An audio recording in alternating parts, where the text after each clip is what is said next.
Hello and welcome to a new series of the Business of Possibility podcast with Ulster University Business School. I'm Wendy Austin. In the first series, we dove deep into business here in Northern Ireland, looking at how they were staying afloat in the current climate and also how they were managing to innovate and develop their entrepreneurial senses as well, even during a pandemic. Well, now there is truly a light at the end of the tunnel, so we can lift our gaze perhaps and look ahead at the path to recovery, specifically Northern Ireland's Economic Recovery Action Plan, launched by the Minister for the Economy, Diane Dodds. I'm delighted that Diane Dodds, Minister, is with us today, along with John Healy, Managing Director of Allstate Northern Ireland, and Professor Mark Durkin, Executive Dean at Ulster University Business School. You're all very welcome. Good to have you here. So, hello. How are we going to go about powering the rebuilding agenda? Let's find out about that. Minister, in relation to the Economic Recovery Activity Plan, what would you say are the key priorities that we need to pursue? And how will this help businesses and individuals plan for a sustainable future? Well, thank you very much, Wendy, for the invitation and for the kind welcome to the podcast. It is a delight to be here and to have a conversation in such eminent company, I must say as well. I'm delighted that we've got to the stage where we have an Economic Recovery Action Plan, where that plan is very practical. It identifies the actions that we're doing, the actions that some have started in part, and the actions that we will do to actually promote economic growth in the short and medium term in Northern Ireland. We all know that COVID, the pandemic, and the issues that have flowed from that have had a fairly substantial impact on certain sectors of the economy, not the whole economy, but certain sectors.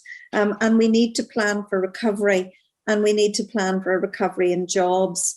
So we want, and our Recovery Action Plan focuses on trade and exports. It focuses very substantially on growing the skills of our workforce. It focuses on an innovative economy, that type of economy that will help us to grow, to expand, and to achieve standout for the Northern Ireland economy of the future.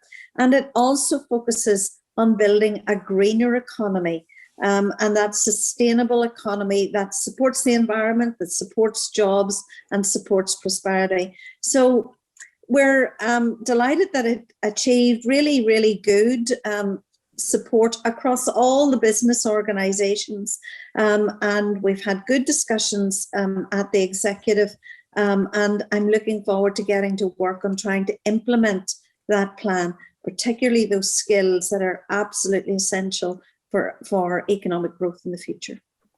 John and Mark, I wonder in your areas, what specifically are you doing to help develop the workforce of the future? And what can individuals and businesses do now to avail of this support to future-proof their organisations? John, maybe you'd like to take it first. Wendy, thanks very much. And I too am delighted to be here today. For me, it is all about skills, and that's the part of the plan that really resonates with me and with my business. And it's great to see that focus that's been put on to skills by the government. And certainly you're right whenever you ask, what are we doing from a business perspective? Because ultimately we're the consumers of those skills, and we're utilizing and harnessing them to drive our business. And at the core of what we do as a large technology company is to continue to upskill and reskill our employees, because in technology changes at such a rapid pace that we have to do that. But also we spend a lot of time on campus with the universities, particularly on the computer science side, but right across the campus of both Ulster and Queen's, working with students, working with the lecturers around what does that workplace of the future look like, what skills are going to be in demand that we're looking to capture. And again, whenever you look at the recovery plan, you can see those called out, in terms of the skills like machine learning and artificial intelligence, cybersecurity, which is a really strong skill in the local market here in Northern Ireland, and just that engineering excellence that we've always been famous for, and in the high-tech economy that we are building here in Northern Ireland, that we continue to develop and should be rightfully proud of. But it is all about skills, and that's skills right the way through the economy, getting new people into the skilled jobs that are there and have been there even through this terrible pandemic, and then for those who are in work, making sure that their skills continue to be relevant for the economy as it is shaping up for the future. Mark, what about you? I mean, skills universities they're very much all part. They're in the same wrapper, aren't they? If I could put it like that. And I know that Ulster and Queen's as well have been introducing all kinds of different courses, introducing free courses, trying to keep people engaged and so on. How do you feel that you've been doing this? Well, thank you very much to everybody for coming along today. I think the key thing for us really is that the workforce of the future is those young people that we have in our charge through the programs of study that we're engaged in. Also, of course, it's not just an undergraduate population. There's those part-time and postgraduate students who are in work or are company owners. And for all of them, I suppose what the business school is focused upon is what we call entrepreneurial education. So it's about trying to have people think and act around opportunity in new ways. So the thinking would obviously be the theoretical underpinnings of the programs of study that they have. And the action would be the drawing value of that thinking into impact. And I think just to relate to what John has just mentioned, and indeed the Minister has said, it's about the skills that come from that to allow them to act and to do that is so important. So the currency of that curriculum and the research-informed nature of that curriculum is really important. In my view, all business schools have to have a bias to action. We have to be about doing things and enabling people to do things. And our research is currently ranked 7th in the UK for impact. So it's about translating that impact of the research into the curriculum and allowing those people to learn from that, how to become skilled in their areas and add value to the companies they work for. There's skills, as you've all said, is very much a crucial element in the ERAP. How do we see Northern Ireland transforming as we enter a significant period of upskilling and skilling and retraining? I mean, there was that report today saying that FE colleges, that there should be courses which are free for people to go to upskill, which might then enable them to move on to go to university or whatever. It's a bit of a whole new world, isn't it, Minister? Well, it is and it isn't. And I think there's some things that we have done during the pandemic which have been really, really good. So about 5,000 people have been offered free courses to actually upskill. Those people who were on furlough, who had time to do this, and so they could actually re-enter the labour market in a more positive place. We continue to have a really successful programme of assured skills in Northern Ireland. And just a couple of weeks ago, we welcomed one of our newest investors to Northern Ireland. And they came to Northern Ireland because of the skills pool that is there, but also because our assured skills programme will help them train a new generation of workers for the particular types of activity that they are undertaking. And we hear that over and over again. Again, I'm really, really keen, and I think that we should acknowledge the really good practice between our research and innovation in our universities and also our companies. And we're developing the City Deals projects. And Ulster University are here, and I spent some time a couple of weeks ago looking at the Screen Innovation Lab, which is really one of its kind in the whole of Europe, and will really create standout for the Northern Ireland economy of the future, but also the skills and the young people that we have that are in university today and that will come through university. They'll be crucial in taking these kind of projects forward. So some, I think, really good things happening. We can do so much more. I'm really interested in a piece of work that I'm wanting to do with Peter Weir, which our education minister, which is about developing our digital spine. It's about having children from all ages speak the language of coding and actually becoming so literate in the technology world that they can really engage and engage with confidence. I would really like us to see us to advance our apprenticeship system. I think we have a good system, but we need to open it up, and we need to make sure that people can reskill and retrain at any time in their lives. I recently had a young person come to the office, and they were 28. I call them a young person because I'm considerably older than them. They're 28 and they've been in the army for 10 years, and they wanted to become an apprentice electrician, but under the current system, they were too old. Now, that's just ludicrous. We need to actually remove those kind of barriers and invest in the workplace and invest in people. And I think that way we will ultimately grow our economy much, much more. We're also currently doing a piece of work looking at the skills that are needed at levels 3, 4, and 5, and how we can improve people and encourage people to continue to reskill. So maybe you haven't had a great experience of skill, hasn't been your best experience, but how can we take you through those levels so that you can reach that optimum level? And again, I'd like to do some work with careers, because I want both young students at an early age, much, much earlier than they do now, to actually realize the value of apprenticeships, and that sometimes academia is not everything that we want it to be. So again, Assured Skills Academies are offering academies in welding, in all kinds of different areas of the economy. And I want us to see us develop. So if you're saying to me, I think there's some really good work that's going on. We're about to bring out our skills strategy consultation. And I really want us to see how we develop that. Well, some stuff we'll be able to do in the short to medium term, but also that pathway for securing the Northern Ireland economy by growing our skills.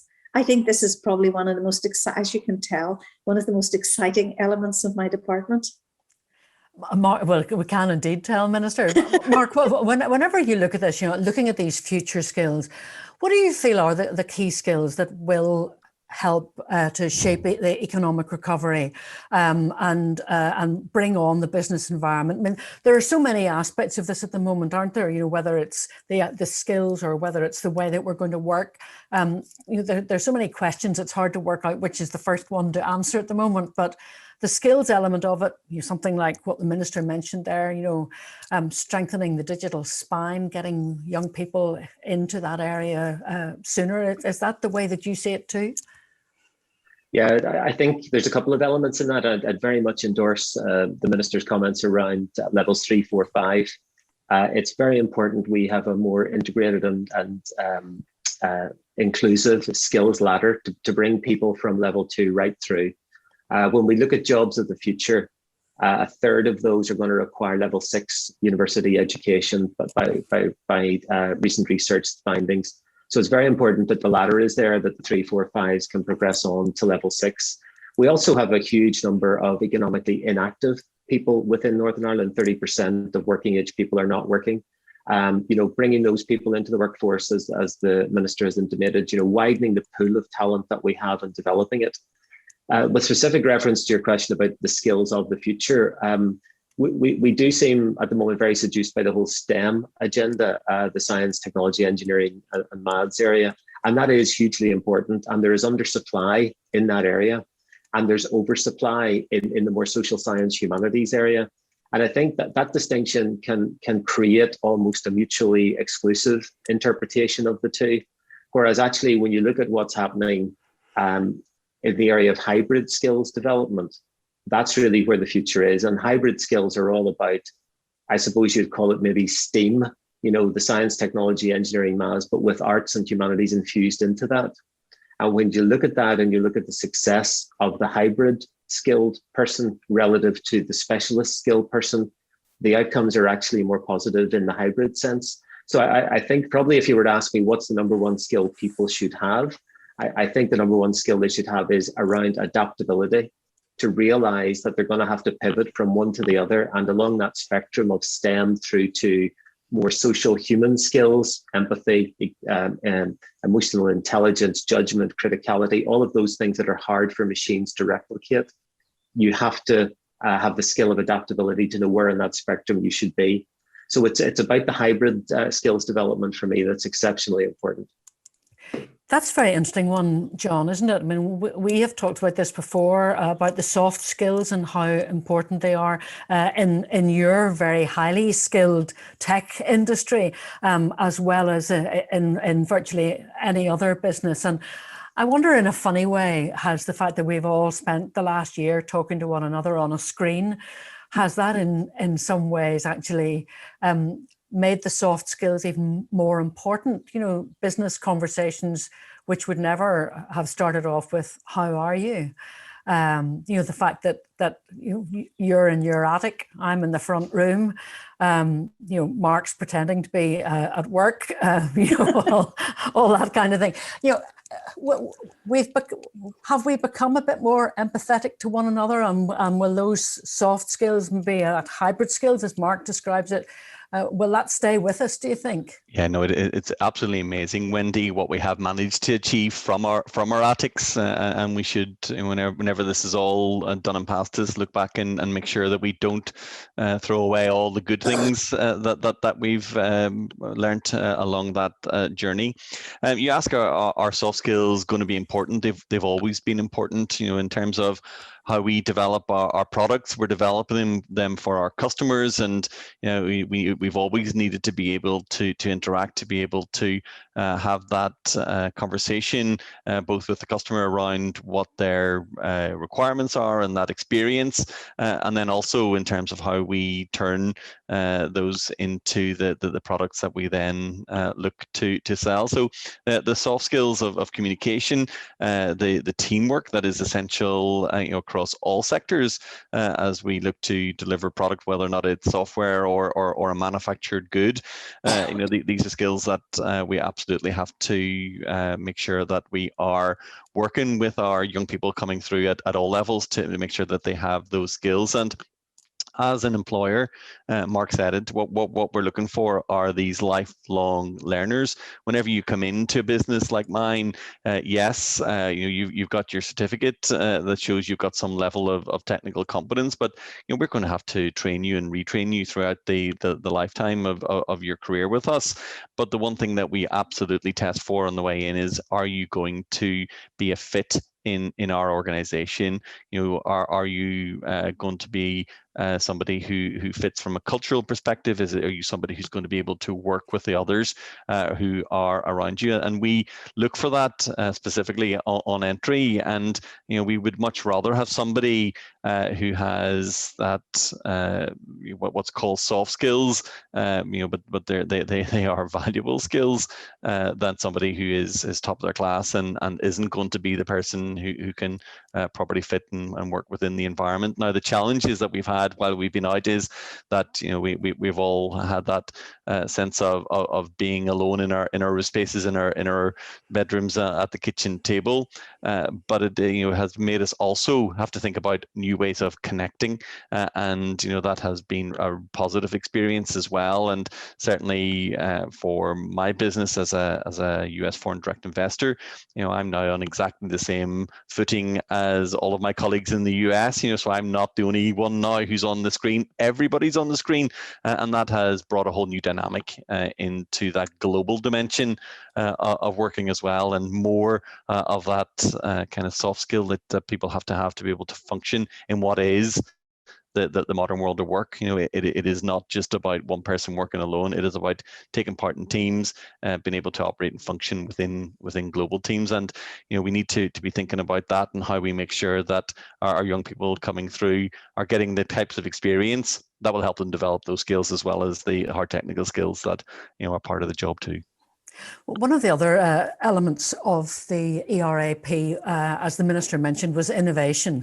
If we could just maybe move on to that. And the role of innovation, it's obviously a key driver in all of this. So how can we support businesses and individuals to embrace innovation, particularly in the sectors where it's lagging? Minister, what's your view on that? Well, as you said, the Economic Recovery Action Plan focuses on innovation as a means of growing the economy. And we have some brilliant examples of that, but we also have so much more to do. So we have some amazing pharma companies. We have amazing companies who are developing defense systems. We have amazing companies in aerospace. We have amazing companies in the digital sector, but we have more to do. So we really want to have innovation that we can take part, for example, in large UK innovation projects and win those really, really important funds that are vital to drive forward innovation. So I do know that we have been bidding into things that the government are running nationally, like Strength in Places funds, and we really want to see success in that. Recently, I was talking to those who are responsible for the Artemis project, and for people like me, it's absolutely, utterly spellbinding to listen to them, and the innovation that will grow and provide the jobs of the future. And not only just for the big projects, but will bring the cluster of smaller companies that will join together to do that. So innovation is key, but we also have some absolutely fantastic examples of innovation from small Indigenous companies in Northern Ireland. And I often tell the story of, I was up in the North Coast on my staycation last year. And of course, my colleague Mervyn Story said to me, you need to come and see this company, even though you're on your holiday, you need to come and see this company. So I went and saw a company at Ballycastle, and they were developing air purifying units.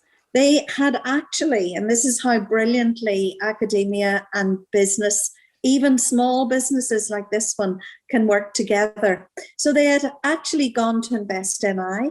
They had got their innovation voucher. They had worked with Ulster University, not just name checking you because you're here, Mark. They had worked with Ulster University.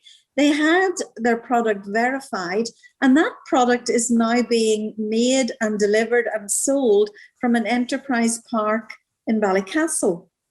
And that's a brilliant example, not just of how the big companies can do innovation, but how small companies with brilliant ideas can be helped on the innovation journey. So we had everything working together beautifully to make the innovation journey possible for that company. And I want to really open up that space as well, so that we can do that as well.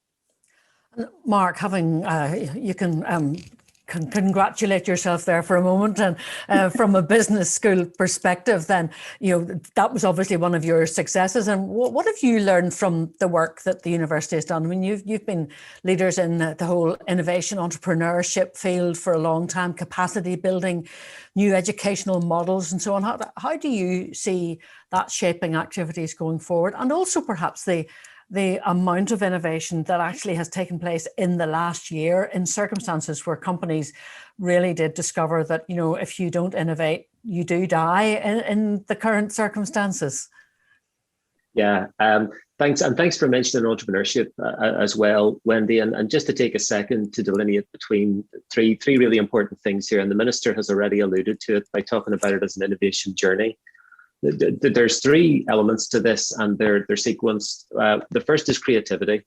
So you had Natalie Nixon on, I think, Wendy, in a recent podcast, who's leading thinker in the whole area of creativity. And she talks about creativity being about the toggling between wonder and rigor. So applying rigor to this spark of an idea to try and frame it. That then is the foundation upon which innovation comes. So the new idea, the new way of doing something emerges from that creative stimulus. And the bit that I picked up on that you mentioned was entrepreneurship. And entrepreneurship is really, for me, the link between the innovation and the market. So entrepreneurial effort is all about drawing as much value as we can from the innovation. Innovators and customers don't always match up in terms of the way they talk to each other or the way they position what they have.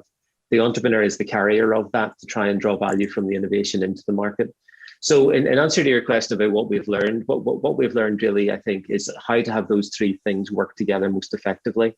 And it's about having, for me, in terms of my business, it's about having the business school as an agent where we can bring students and executives to that awareness of the need to be entrepreneurial, to be creative and develop new ideas, and to bring them to market, to add value to the market and grow the economy. So it's about joining all of that up. And part of it is also, in a Northern Ireland context, about not being afraid to fail. We still have that stigma around fear of failure. If you had failed in your business in America and you went to a bank, you would actually be de-risked, because the assumption would be you're not going to make that mistake again. So you're actually a better bet second time around. We don't have that same psychology. And I think the attitude that we have around failure is one we certainly work hard with our students to overcome. But I think societally, we have something there that we could do well to address. And all of this, I suppose, feeds into the whole business of creating new opportunities and better jobs. It's a bit of building better out of what we've had in the last year. And the plan highlights a significant emphasis on creating new employment opportunities and better jobs. Where, John, do you see those opportunities? I mean, I know that you've been hiring throughout this, and like many organisations have new starts who've actually never crossed the threshold of your building, but they're working away and soaking up Wendy, the culture somehow or other. So Wendy, no doubt about it, there are sectors in the economy that have come through the pandemic in much better shape than others. In my own business, we've onboarded about 200 people in the last year, which is just a fantastic thing to be able to do. So undoubtedly there are going to be opportunities out there for businesses like mine and other businesses as well, as we undoubtedly come through and start to recover.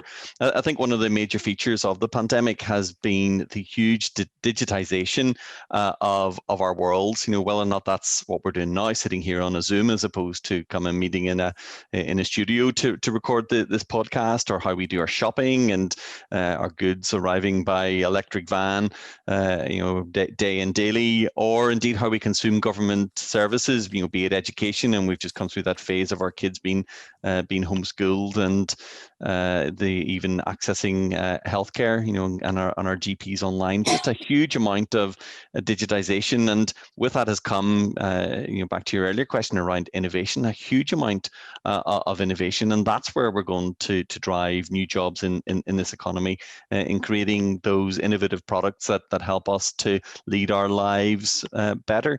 And what we need to be sure is that we are providing the level of skills and the channels through in, so that we have people who can come and take those jobs.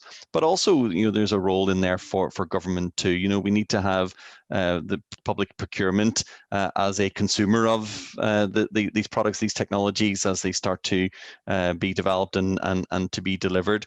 And also, we've got to do something around helping and supporting that entrepreneurship that Mark talked about in our economy. We have a huge number of technology startups here in Northern Ireland. That is fantastic. It's a great track record and something to be proud of.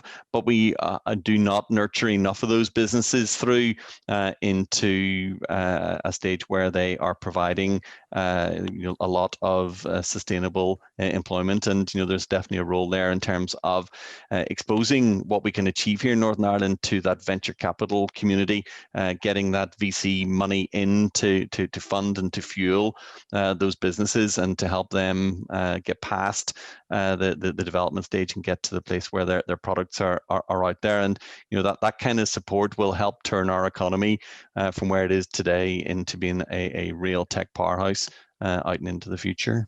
Well, that must sound good to you, Minister. I mean, where do you see the job opportunities currently and in the future?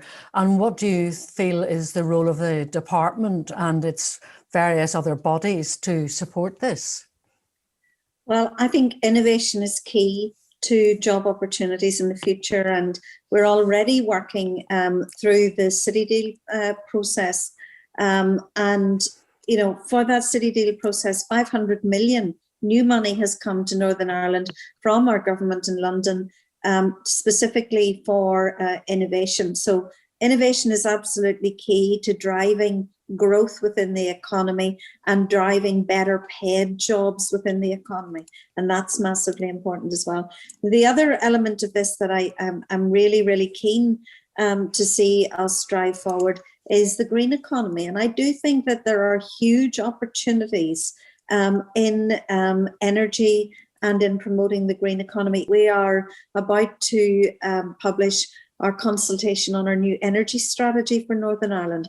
And that will look at the opportunities, not just for a sustainable energy mix for Northern Ireland, but also how we can grow jobs through that sustainable energy. And I think that that's massively important as we go forward with some really innovative ideas. And also remember, when we thought it was almost impossible to do, almost half of all of our electricity consumed in Northern Ireland is actually generated from renewables. And we have set the target of actually making that to not less than 70% by 2030. You might say that's not a huge increase, Minister, but it's actually, like everything else, the last push to achieve that is probably always the hardest. So we see new jobs, etc., coming in that particular way. We also want an economy driven by trade and export, and you know, we're going to get a new Department of International Trade hub in Belfast. I think that's an advantage. I do. I think that we need to actually bring central government closer to the regions. And I often say to government ministers when I talk to them in London, via Zoom, of course, that they need to hear more accents like mine. They need to understand the needs of the regions and indeed what the regions can contribute to the whole. And I think that that's very important and very significant. So we're about to get this new international trade office in Belfast, but also we've just got some funding from central government to increase Northern Ireland's footprint across the world in representations in UK embassies right across the world. And that'll be really important in driving forward trade and export and so on. So, you know, we have an advanced manufacturing sector that is really continuing to grow, continuing to innovate. And, you know, I hope that very, very soon we'll have our advanced manufacturing centre of excellence for Northern Ireland. That'll really push and drive innovation and really bring us that mix of academia and business working together to create more jobs, to create a more innovative economy. Sometimes out of terrible things, some good can come. And if we can push forward the economy for the good of all, then I think that's massively, massively important.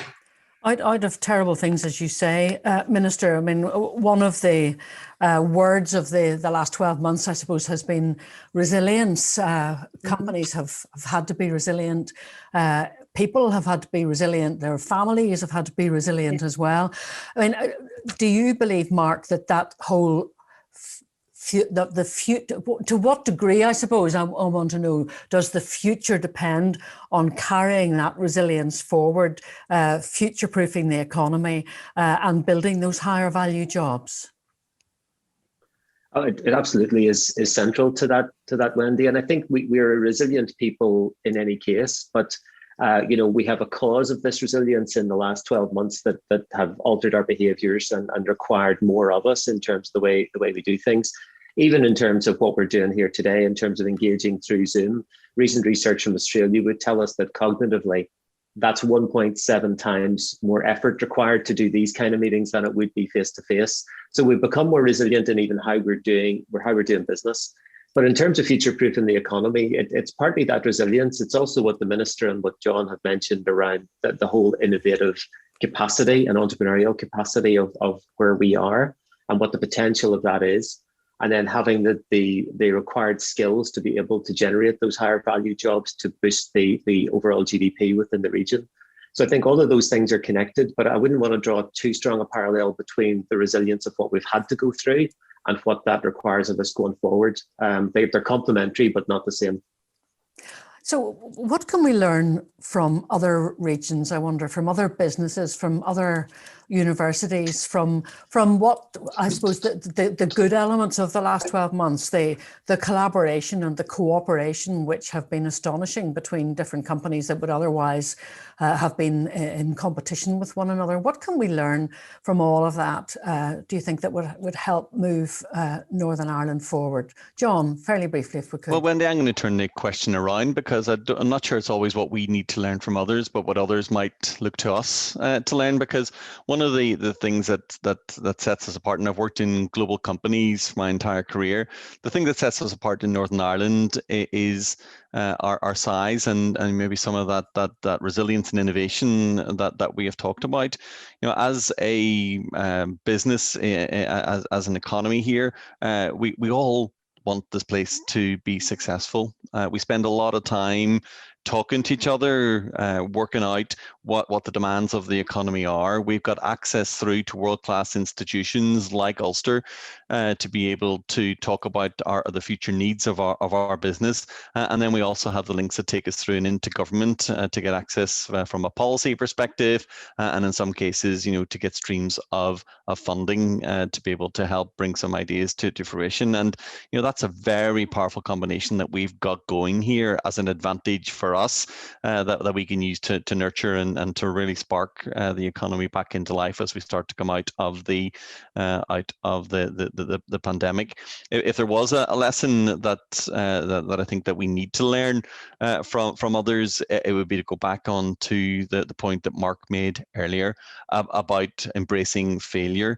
And within my business, there definitely is a culture of failing fast and learning, very importantly, learning from that and moving on to the next. And I think that we need to do more of that across the economy and support that, such that actually, we allow a thousand flowers to bloom and really get the power and the potential of this economy unlocked. Mark? Yeah, totally agree, Wendy, with what John says, especially around the best practice. You know, we tend to look elsewhere for best practice, and I think actually we're demonstrating a lot of that ourselves here that we can build upon. In terms of, I suppose, collaboration between government, education, business, there's examples all around the world of where this is done well. The Basque region in Spain, the Research Triangle in North Carolina. But we actually have responded really effectively, I think, between the Minister's Department, for example, with respect to the whole skills funding that was pumped out very, very quickly to support the economy post-pandemic.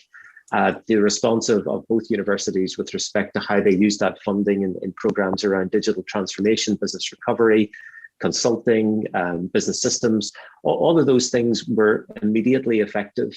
And the people going through those are being tracked, in our case, by us, to see what the impact of that program has been on them. And I know the department would be interested in that also. So it's about making sure we build upon those interventions between government and business and the higher education sector, and really start that collaboration, really working in a very agile way, and learn about the agility we've created this year and build on that now as we go forward. And last word to you, Minister. Well, I was talking to one of our American FDI investors recently, and he said one of the things that he most loved about the Northern Ireland economy, and indeed the Northern Ireland people, and we mightn't automatically recognise this about ourselves, but was that ability to reinvent ourselves, that ability to pick ourselves up and actually go forward again. So we had been talking about, this is Northern Ireland's centenary year. 100 years ago, we were amazing at building ships, at rope works, at, the usual stuff. But today, the Northern Ireland economy is based around cyber, digital technologies. It will be growingly based around the green economy. it has completely reinvented itself. And it's that ability that I have great faith in, that entrepreneurship, that innovation, that ability to turn things around, even at times here in the midst of huge difficulties, that I think is a really amazing building block for the future. And sometimes we need to just sit and reflect on that and gain a bit of confidence on it. Good point at which to wrap it up. I think, Minister, thank you very much indeed for joining us on what I know was a really busy day. John and Mark, that's not to say that you weren't really busy as well. Thanks both of you for being here too and for joining us for this podcast. I'm Wendy Austin. This has been the Business of Possibility podcast with Ulster University Business School. The next time, family businesses and survival, resilience, that word again, and future planning. You can stay up to date with the Business School on social media. And thank you so much for listening to the series.